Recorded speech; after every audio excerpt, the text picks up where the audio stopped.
salaamaaleykum amateur de foot yi nuyu nañ leen yéen ñëpp ku ci nekk seen ab tur ak seen ab sant xibaar tey ci 18 juin 2025 ci wàllu tàggat yaram képp koo xam ne nag abonné goo suñu seen YouTube bu ko tàyyi bësal bouton s'abonné bi ngay liker di commenter di partager loolu ngeen ñu mën a soutenir bu baax a baax ci xibaar yi nga xam ne ñu ngi leen koy jox matin midi soir mu ngi noonu ngeen xamee ko noonu gars yi démb nag. ci coupe du monde des clubs bi am na benn jeune bu illustré wu boo xam ne moo doon futur joueur Real Madrid ñu naan ko kan Mascherano démb nag seen club boobu River Plate nag ñoom ñoo door Urawa Reds par la marque de 3-1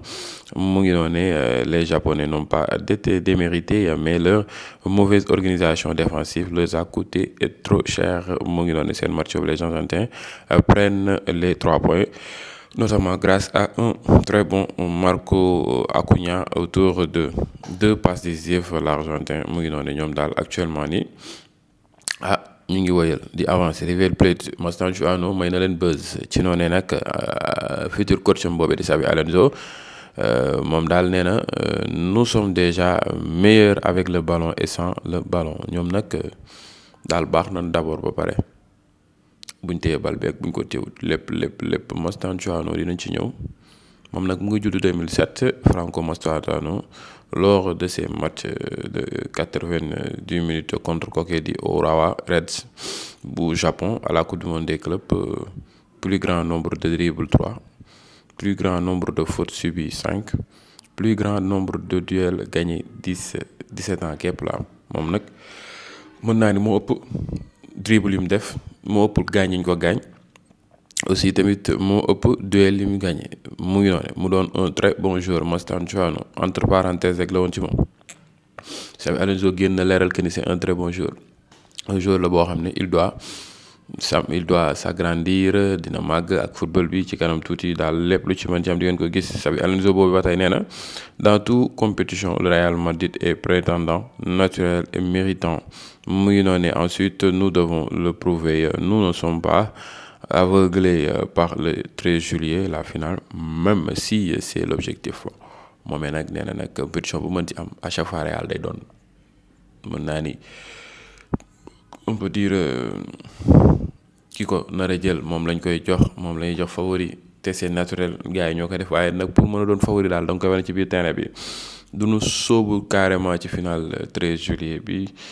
waaye seen objectif loolu jël ko ci la waaye na leen jox lépp lu ñu mën dans toutes les compétitions nous faisons partie des prétendants nous ne pensons pas trop à la finale tout viendra en temps voulu nous voulons avancer étape par étape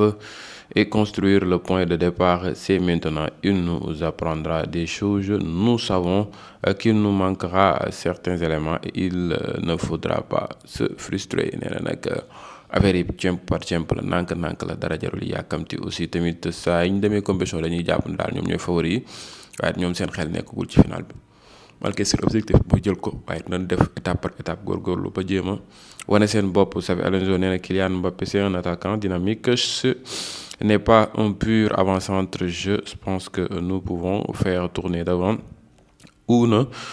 pas faire tourner automatiquement mu ngi noonu automatiser aussi nos sensations ce n'est pas un numéro 9 de référence mais un numéro 9 qui marque beaucoup de buts Kylian Mbappé nag nee na lu attaquant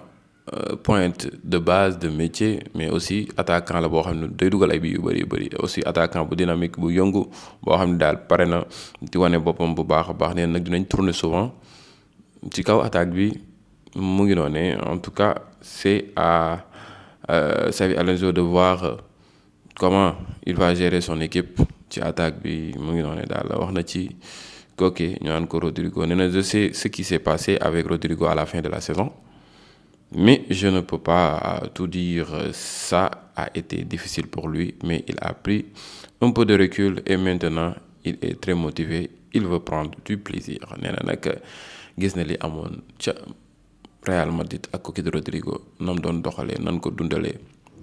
amoon na tuuti lu ko metti dundoon na tuuti difficulté waaye dafa arriéraat xoolaat boppam bu baax a baax waaye ren bi sentir na ne daal am na gëm-gëmu am yaakaar daal bëgg football bu baax a baax am motivation bu yaatu loolu la kooku di Xabi Alonso génn leeral ñu ngi xaar mbir yi nan la nar a demee ak nan la naka la lépp lu ci mënti am di ngeen ko jot ci njekk ak teraanga dara du leen rëcc. Neymar moomee nag na fa naroon a jógee Santos dem rejoindre club boobee di Fluminense mu ngi noonu pour participer ci coupe du monde des clubs yi mu ngi noonu mu doon un joueur boo xam ne nii en tout cas il est bien. nee nag j'étais proche de rejoindre Fluminense pour la coupe du monde des clubs FIFA. C'est une opportunité sérieuse. J'ai décidé de ne pas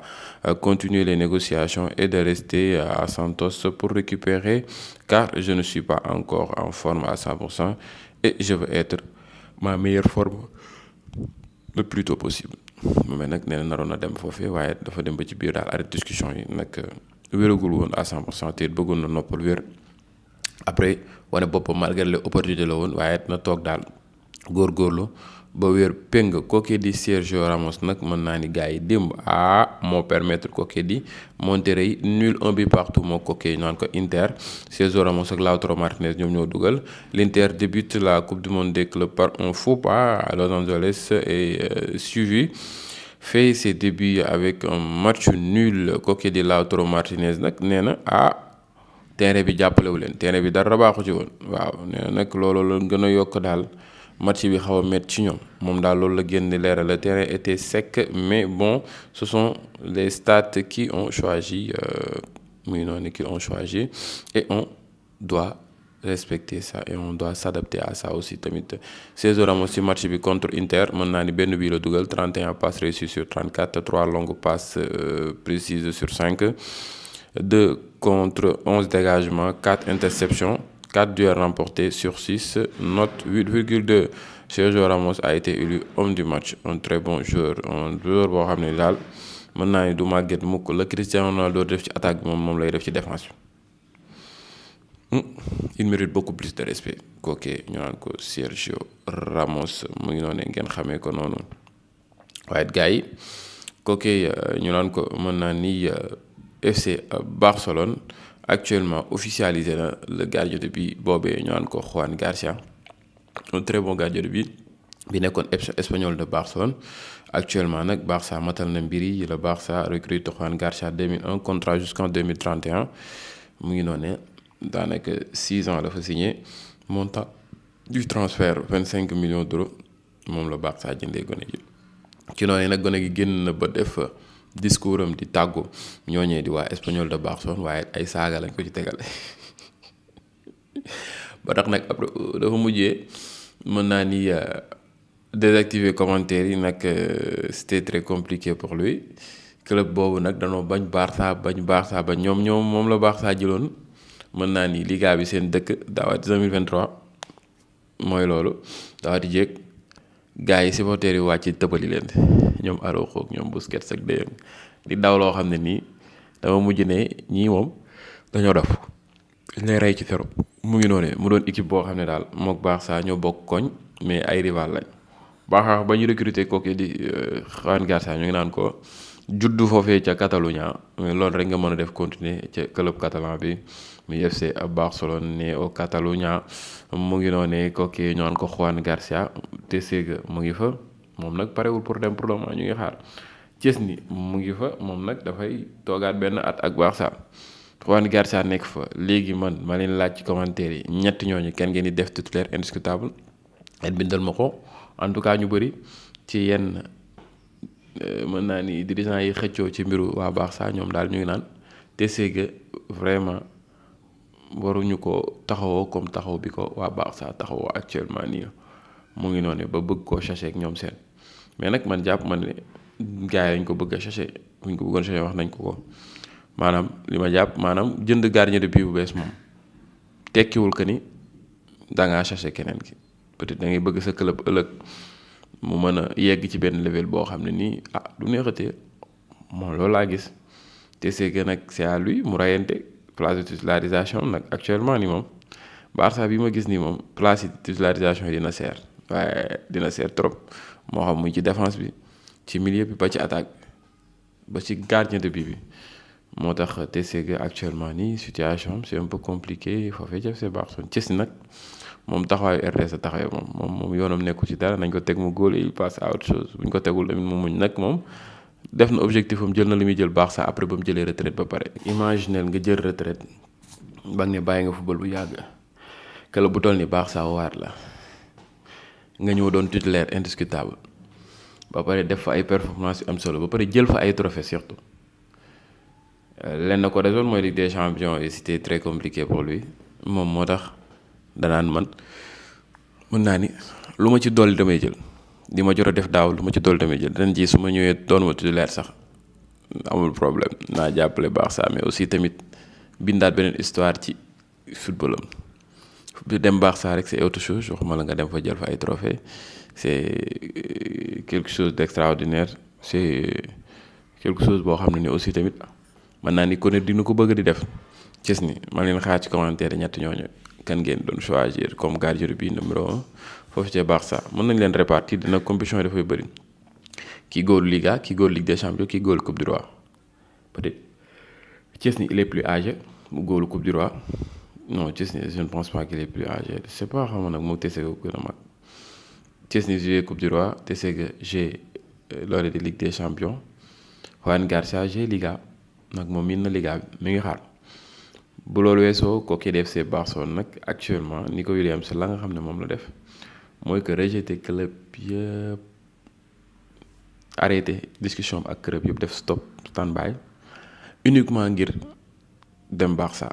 moom loolu moo nekk yéenam ak mbébétam moom la def jamono ji muy Chelsea di Arsenal muy Bayern Munich ñoom ñoo ñee nga xam ne dañ ko bëgg nee na leen actuellement parew pour dem foofu bu nar a jógee Barça bu nar a jógee Athletic Bilbao Barça rek nar a dem lu ko mooy mu ngi noonu commencé woon na discuter nag ak yeneen club yi mais daal arrêté na discussion yooyu ba pare pour wàññi salaire am foofee ca Barça maanaam du la nga doon fay fële Athletic Bilbao mu la ñu wàññi maanaam la ka club yooyu nga xam ne ñett ñooñu ma leen dimal proposé woon moom pare na pour wàññi loolu pour dem Barça nag ñooñu tegal nañ ko lu toll ak 20 millions d'euros yi mu doon laaj waaye it Barça 12 millions d'euros peut-être moom la fa nar a fayeeku moom nag pare na pour dem rejoindre Barça ci copain am kooku di Lamine Yamal Nico Williams su ñuy xaar mbir yi nan la nar a demee ak nan la ak naka la ba xam dina dem ou pas en tout cas c'est un très bon joueur bu ngeen ko amee moom saa yi catalan Lewandowski nekkaat ci raay bi mën ngeen am un très bon joueur peut-être li may gis mooy que bu footballee excentré gauche bi kooku di Lewandowski football point Rafinha imagine nga teg Nico Williams excentré gauche teg Lamine excentré droite Lewandowski ak kooku di Olmo su ma sañoon sax kon coach bu ko doon teg ñoom lay mën naa ni concurrencé loo su ma leen doon classé di yéen catalan yi waaye yamantuñu foofu nga indi Rafinha numéro 10 muy concurrence ak Fermin Lopez Lewandowski Olmo ak kooku di Ferran Torres ci kaw Olmo il peut jouer comme attaquant point gis nañ ci numéro 10 bi j'ai senti que ni kooku di Fermin Lopez moo ko si gën a actif jamono juñ toll ni saa yu duggee il se montre malgré Olmo il est très technique mais gis nañ ne saison ren bi nonchalance la wane Rafinha aussi début saison bi il a joué comme numéro 10 il a joué numéro 10 il a joué excentré ailier kon Hansi Flick peut-être moom dina xam comment manier cette équipe ak attaque bi de feu bi nga xam ne moom la jot a yore mais aussi lu sa attaque baax te ginnaaw gi normalul moom c'est tout un problème gis nañ fin saison bi baax Salim encaissé ay buts c'est autre chose loolu sax moo leen xañ loolu des Ligue des Champions loolu aussi tamit lu ngeen war a jugaat la defarwaat ci bu baax a baax lu ko mooy mën na leen a pénaliser indil leen problème bu sérieux loolu daal gis naa ko ci yéen catalan yi mu ngi noonu ngeen xamee ko noonu en tout cas kookee di mën naa ni Nico Williams loolu daal la def may ni xaar ci commentaire nan ngeen gisee di ni mel képp koo xam ne nag abonné go suñu chaîne YouTube bu ko tàyyee bësal bouton s'abonner bi ngay liker di commenter di partager loolu ngeen ñu mën a soutenir bu baax a baax ci xibaar yi nga xam ne ñu ngi leen koy jox matin midi soir jàmm ci yéen ba beneen yoon ci yeneen vidéo merci à vous